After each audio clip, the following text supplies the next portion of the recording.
दोस्तों इस वीडियो में हम बात करने वाले हैं एक चार्टर्ड अकाउंटेंट के बारे में। इस वीडियो में हम जानेंगे उसका डिटेल कि कैसे हम एक चार्टर्ड अकाउंटेंट बन सकते हैं, चार्टर्ड अकाउंटेंट का क्या काम होता है, चार्टर्ड अकाउंटेंट बनने के लिए क्या मिनिमम क्वालिफ़िकेशन है और उसका क्या प्रोसेस है एंड उसका फ़ीस कितना होता है कि हम एक चार्टर्ड अकाउंटेंट बनने में कितना फ़ीस हमको पे करना होगा, और सबसे इम्पोर्टेंट बात उसके कि अगर हम सीए बन जाते हैं तो हमको कितनी सैलरी मिलेगी। तो आइए इस वीडियो में हम जानते हैं उन सभी बातों को। सबसे पहले बात कर लेते हैं कि चार्टर्ड अकाउंटेंट होता क्या है। तो चार्टर्ड अकाउंटेंट का बेसिकली काम ये होता है कि आपके फाइनेंस से, टैक्स से और अकाउंट से रिलेटेड जो भी एडवाइस हो या फिर जो भी डिसीजन लेना हो वो चार्टर्ड अकाउंटेंट ही लेता है, जिसके बदले आजकल आप देखते हो कि इतनी बड़ी बड़ी कंपनियां चल रही हैं। अब हम बात करते हैं कि सीए के लिए क्वालिफ़िकेशन क्या चाहिए। तो सीए के लिए मिनिमम क्वालिफ़िकेशन जो होता है वो होता है 10th का एग्ज़ाम।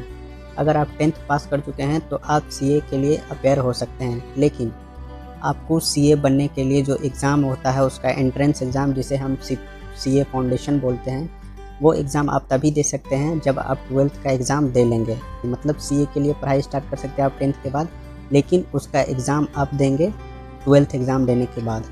तो मिनिमम क्वालिफ़िकेशन यहाँ पर 10th हो जाती है, लेकिन एग्ज़ाम देने के लिए आपको 12th पास करना ज़रूरी होता है।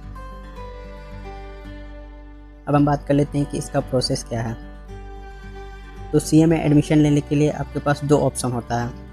पहला ऑप्शन होता है आप इसका एंट्रेंस एग्ज़ाम पास कर करके एडमिशन लें सीए में, और उसका दूसरा ऑप्शन है कि आप डायरेक्ट एंट्री स्कीम का चूज़ कर करके आप डायरेक्ट सीए के दूसरे स्टेज में एडमिशन ले सकते हैं, जिसे हम सीए इंटरमीडिएट भी बोलते हैं।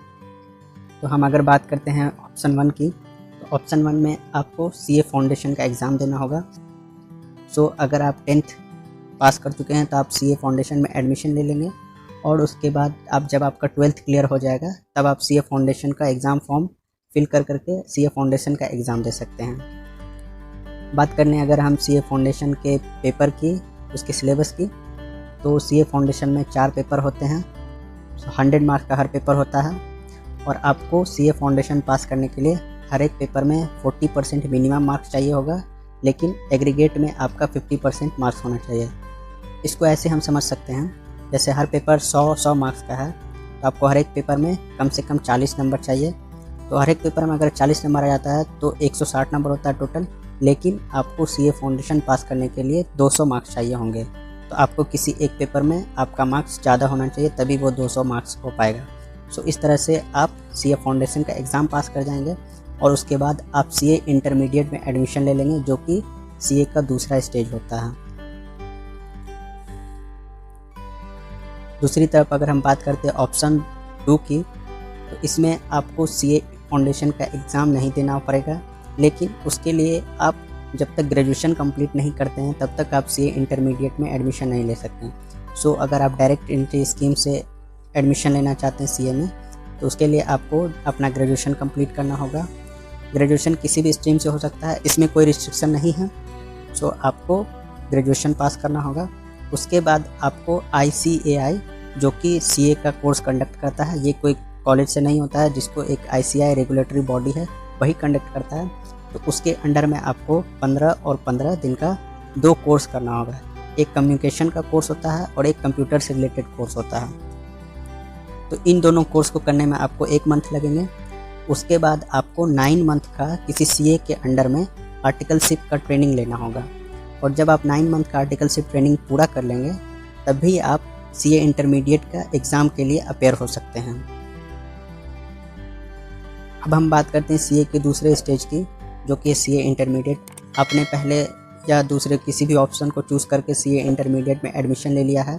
तो सीए इंटरमीडिएट की सिलेबस की बात करें तो यहाँ पर आपको 8 पेपर मिल जाएंगे। वो 8 पेपर नीचे दिए गए हैं। इन 8 पेपर में भी वही क्राइटेरिया है, आपको हर पेपर में 40% लाना है और एग्रीगेट 50% लाना है। हाँ, इसमें एक ये बेनिफिट होता है कि आपको 2 ग्रुप मिलते हैं।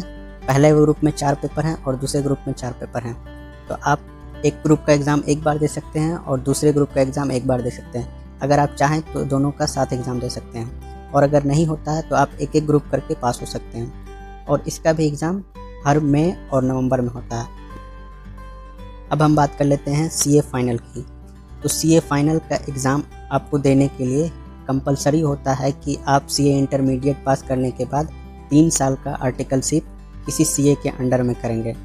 हाँ, बट ये होता है कि आपको 2.5 साल का आर्टिकलशिप कर करके ही आप एग्ज़ाम में अपेयर हो सकते हैं सीए फाइनल के। लेकिन अगर आप 2.5 साल में पास भी कर जाते हैं तो आपको सीए फाइनल का डिग्री तभी मिल पाएगा जब आप आर्टिकलशिप कंप्लीट कर पाएंगे। सीए फाइनल के पेपर में भी 8 पेपर होते हैं। जिस तरह से सीए इंटरमीडिएट का पेपर था उसी तरह से सीए फाइनल का भी है। उसमें अलग अलग पेपर हैं जो कि नीचे आपको दिख रहा होगा। और आप सीए फाइनल का एग्ज़ाम जब पास कर जाएंगे तो और जो बचा हुआ आपका आर्टिकलशिप का पीरियड अगर है वो भी आप कंप्लीट कर लेते हैं तो आपको सीए का मेंबरशिप नंबर मिल जाएगा। आप एक चार्टर्ड अकाउंटेंट बन जाएंगे। अगर हम बात करें तो कि सीए बनने के लिए फ़ीस कितना लगता है, तो सीए बनने के लिए आपको सीए फाउंडेशन का फ़ीस है 11,300 रुपये। फिर उसके बाद सीए इंटरमीडिएट का फ़ीस है आपको 27,200 रुपये और सीए फाइनल का फ़ीस है आपको 32,300 रुपये। सो इनके कोर्स का फ़ीस इतना ही है।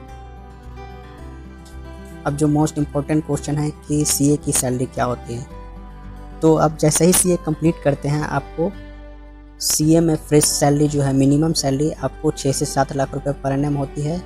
और अगर मैक्सिमम की बात करें तो इसकी कोई लिमिट नहीं होती। हाँ, लेकिन बहुत सारे ऐसे सीए हैं जो 2 साल से 3 साल के बीच में ही 30 से 40 लाख रुपए अर्न करने लगते हैं। तो मैं उम्मीद करता हूँ कि आपको मेरा ये वीडियो अच्छा लगा होगा। आपको और किसी भी तरह की जानकारी चाहिए सीए से रिलेटेड तो आप मुझे कमेंट करके पूछ सकते हैं। और अगर आपको वीडियो अच्छी लगे तो लाइक कर दीजिएगा। साथ ही चैनल को सब्सक्राइब कर लीजिए ताकि आपको इस तरह के वीडियो यहाँ पे मिलते रहें।